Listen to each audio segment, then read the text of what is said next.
It should have been the comet. By every measure that seemed to matter in 1952, the de Havilland Comet was the aircraft that was going to change everything. It was British, it was beautiful, it was years ahead of anything its competitors had flying. It entered commercial service to headlines that read like the announcement of a new era, because that is exactly what it was supposed to be. 2 years later, the era was over. Comets were falling out of the sky over the Mediterranean, breaking apart at altitude in ways that investigators would spend months trying to understand. The aircraft that was supposed to define the jet age had instead delivered its darkest early chapter. And then, 4 years after the last comet disaster, the Boeing 707 took off from New York bound for Paris, and the jet age began again. The question worth asking is not why the comet failed. It is why the 707 succeeded, because those are not the same question, and the answer to the second one is more interesting than most people realize. To understand why the 707 succeeded, you have to start before the 707 existed, in a moment when the jet age had already been attempted, had briefly blazed, and had gone out in a way that left the entire aviation world shaken. The de Havilland Comet was not a reckless experiment. It was a product of some of the finest aeronautical engineering in the world, produced by a country that had every reason to believe it was leading the future. Britain had emerged from the Second World War with its aviation industry intact and its engineering talent formidable. The Comet represented the full application of that talent to a single audacious idea, that jet-powered commercial aviation was ready, that the technology existed, and that Britain would be the nation to prove it to the world. And for 2 years, the Comet delivered on that idea magnificently. It was faster than any propeller aircraft by a margin that felt almost unfair. It flew higher above most of the weather that made propeller travel so physically grueling. It was quieter inside than anything passengers had experienced. The airlines that flew it, BOAC foremost among them, reported passenger enthusiasm that verged on the evangelical. People who flew on the Comet came back talking about it the way people talk about experiences that rearrange something in their understanding of what is possible. Then the accidents began. 2 comets broke apart in flight within months of each other, killing everyone aboard both times. The circumstances were baffling. There had been no severe weather, no mechanical warning signs, no distress calls. The aircraft had simply ceased to be intact at altitude, leaving investigators with wreckage scattered across the Mediterranean floor and a mystery that resisted easy explanation. The investigation that followed was extraordinary in its thoroughness and its honesty. British authorities reconstructed one Comet fuselage and a water tank and subjected it to repeated pressurization cycles, simulating the stress that the aircraft experienced every time it climbed to altitude and the cabin was pressurized against the thin air outside. What they found was a failure mode that nobody had fully anticipated: metal fatigue propagating invisibly from the corners of the Comet's square windows, driven by the repeated expansion and contraction of the pressurized fuselage across hundreds of flights. The aircraft hadn't been struck by lightning or overwhelmed by weather. It had simply been flown, as designed, as intended, until the metal could no longer absorb the accumulated stress of doing what it was built to do. The Comet was grounded. The program was fundamentally redesigned. The jet age, which had seemed so close, retreated into an uncertain future. Boeing was watching all of this, and what Boeing did with what they watched is the beginning of the 707 story. The American company had been developing its own jet transport program, the prototype that would become the 707, largely in parallel with the Comet's service entry and subsequent disaster. Boeing's engineers studied the Comet investigation with the focused attention of people who understood that the lessons being extracted from that tragedy were directly relevant to the aircraft they were building. The Comet's square windows became oval windows on the 707. The pressurization cycling that had destroyed the Comet's fuselage was addressed in the 707's structural design, with explicit tested margins that the Comet had lacked. The failure mode that had killed over 100 people in the Mediterranean was, by the time the 707 entered service, a failure mode that Boeing had specifically designed against. This is not a story of Boeing being smarter than de Havilland. The Comet was built by engineers who didn't yet know what metal fatigue at altitude, across repeated pressurization cycles, would do to a jetliner over time. Nobody knew. The knowledge that made the 707 safer in this specific respect was purchased by the Comet's tragedy, and Boeing had the sense and the seriousness to pay attention to what had been purchased. The Boeing 707 was different from the Comets in ways that mattered structurally, aerodynamically, and commercially, and understanding those differences explains not just why it survived where the Comet hadn't, but why it thrived in ways that the Comet never could have. Start with the windows, because the windows are where the most visible lesson from the Comet disaster shows up most clearly. The Comet's windows were square with rounded corners, aesthetically elegant, structurally problematic, because square corners concentrate stress in ways that rounded shapes distribute. The 707's windows were oval, fully oval, with no corners at all, designed to distribute the stress of pressurization evenly around their entire perimeter. Every time you look out an oval window on a modern airliner, you are looking through a design decision made in direct response to the Comet investigations. But the windows were the visible part of a deeper structural philosophy that the 707 embodied throughout.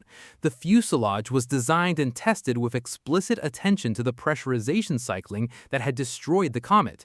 Boeing's engineers didn't just calculate the stresses theoretically, they tested them physically, subjecting test structures to thousands of simulated pressurization cycles and monitoring carefully for the fatigue behavior that had killed the Comet. The margins they built in were real, tested margins, not theoretical ones. The 707's fuselage was designed to survive far more than it would ever be asked to endure in commercial service.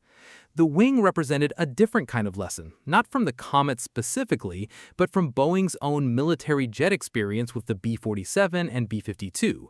Those aircraft had given Boeing's engineers thousands of hours of practical experience with swept-wing aerodynamics at speeds approaching the sound barrier. The knowledge that the 707's wing embodied, about sweep angle, about structural flex, about the behavior of swept wings at the low-speed end of the flight envelope, had been accumulated through military programs that de Havilland hadn't had access to in the same way or to the same degree. The 707's wing was not a first attempt at swept wing design. It was the commercial application of years of hard-won understanding. The engine placement was another departure that proved consequential. The Comet's engines were buried in the wing roots, an arrangement that was aerodynamically elegant and reduced drag, but created serious maintenance challenges and concentrated the effects of engine failures in the most structurally critical part of the aircraft. The 707's engines were mounted in pods beneath and ahead of the wing, on pylons that held them away from the fuselage and the wing structure. This arrangement made maintenance dramatically more accessible. Mechanics could work on the engines without disassembling major structural components. It also meant that an engine failure, while serious, was structurally isolated from the wing in a way that the Comet's buried engines were not. The 707 was also simply larger than the Comet, significantly larger, with meaningfully more passenger capacity and range. This wasn't just a performance advantage, it was a commercial one.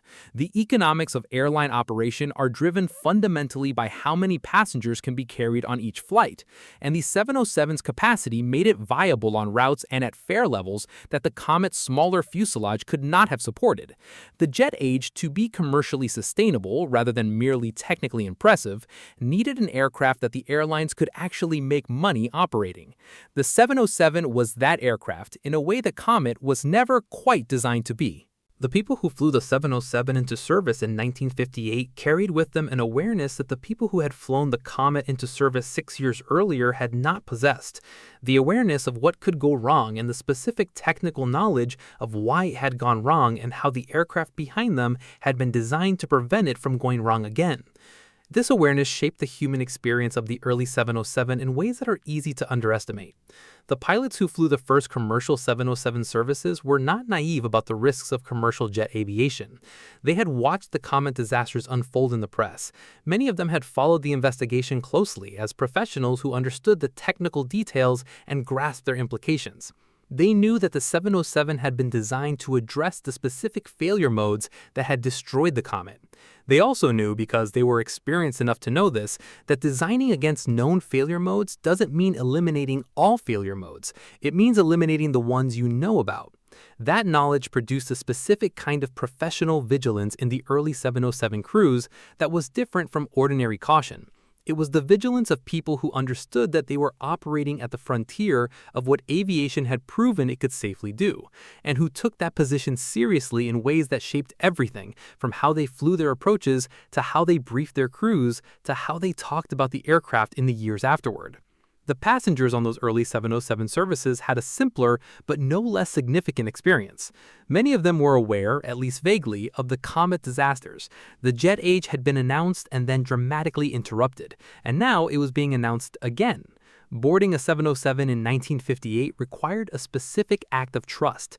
Trust in the engineers who had designed it, in the airlines who had certified it, in the pilots who flew it, and in the broader proposition that the lessons of the comet had been genuinely absorbed rather than merely noted and moved past. Most passengers extended that trust. They boarded, they flew, they arrived, and the 707's consistent, reliable performance across its early months of service built, flight by flight, the foundation of public confidence in jet aviation that the comet had briefly created and then shattered. The mechanics and ground crews who maintained the early 707 fleet brought to their work an awareness that was shaped by professional culture, more than by the comet disasters directly. But the professional culture itself had been affected by those disasters. The investigations had established clearly and publicly that invisible structural failures were possible in jet aircraft, that they developed over time and across cycles rather than appearing suddenly, and that maintenance vigilance was the first line of defense against failure modes that might not be immediately visible. The men who serviced the early 707 fleet did so with that understanding present in the background of everything they checked and everything they signed off. The 707's success was not without its complications, and the path from first flight to commercial dominance was not as smooth as hindsight makes it appear. The most immediate competitive challenge came from Douglas, whose DC-8 entered service close behind the 707 and offered airlines an alternative that was, in most technically relevant respects, comparable. The competition between Boeing and Douglas for airline orders drove both companies to continuous improvement of their respective aircraft and kept prices competitive in ways that benefited the airlines even as it strained both manufacturers. Boeing's head start in deliveries translated into a market position that proved durable, but it was never absolute, and the presence of a serious competitor kept Boeing from the kind of complacency that monopoly positions sometimes produce. The Comet itself was redesigned and returned to service. The Comet 4, with oval windows and redesigned structure, entered commercial operations in the same year as the 707. It was a capable aircraft, and BOAC flew it with genuine competence. But it was smaller than the 707, shorter in range, and burdened by an association with the disasters that its predecessors had produced. Passengers who might have been persuaded by its technical improvements were not always able to fully separate the redesigned aircraft from the memory of what the Comet name had come to represent. The commercial opportunity that the original Comet had briefly opened closed before the redesigned version could fully capitalize on it. Public confidence in jet aviation more broadly required active management throughout the early 707 years. The Comet disasters had established, in the public mind, a possibility that jet aircraft could fail in ways that propeller aircraft hadn't, that the 707's reliable performance had to gradually, flight by flight, push back against. The airlines understood this and managed their communications accordingly, emphasizing safety, training, and the technical improvements that distinguished the new generation of jet transports from what had come before. The Boeing 707's legacy is inseparable from the lessons it absorbed and the standard it set. It proved that jet commercial aviation was viable, not just technically, not just briefly, but sustainably and at commercial scale. The routes it opened, the economics it demonstrated, the public confidence it rebuilt after the Comet disasters, all of these contributed to an expansion of commercial aviation that transformed how the world moves and how the global economy functions. The billions of passenger flights that have taken place since 1958 on jet aircraft of every description rest in their fundamental commercial and regulatory framework on what the 707's early years established. The structural and safety lessons that the 707 embodied, the oval windows, the tested pressurization margins, the engine placement philosophy, propagated forward through every subsequent generation of commercial aircraft. They are present in the aircraft flying today in forms so standard and so assumed that the specific history that produced them is invisible. Every oval window on every modern airliner is a memorial to the Comet's tragedy and a monument to the seriousness with which Boeing incorporated its lessons. The 707 also established Boeing as the dominant force in commercial aviation, a position the company would hold with varying degrees of security for the rest of the 20th century. That dominance was earned not merely by being first with a jet transport, but by being right about what a jet transport needed to be in order to succeed where the Comet had failed. We began with the question, how did the Boeing 707 succeed where earlier jet airliners had struggled? The answer is that it succeeded by taking seriously the cost of what had come before, by treating the Comet's tragedy not as a competitor's misfortune, but as a lesson that the entire industry needed to absorb, by building into every oval window and every tested structural margin and every thoughtfully placed engine pod an acknowledgement that the jet age was not something to be claimed by the boldest attempt, but by the most honest one. The Comet was first. The 707 was right. And in aviation, as in most things that matter, being right outlasts being first. The passengers who boarded 707s in 1958 were extending a trust that the Comet's passengers had also extended, and that the Comet had not been able to keep.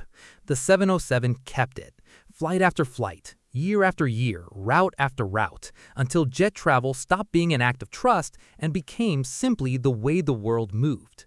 That transformation, from fragile promise to taken-for-granted reality, is the 707's deepest contribution. Not the speed, not the range, not the economics, the proof that the jet age could be done right, and the willingness to learn from failure what right actually required. Subscribe to relive the golden age of flight and honor the pioneers who shaped our skies.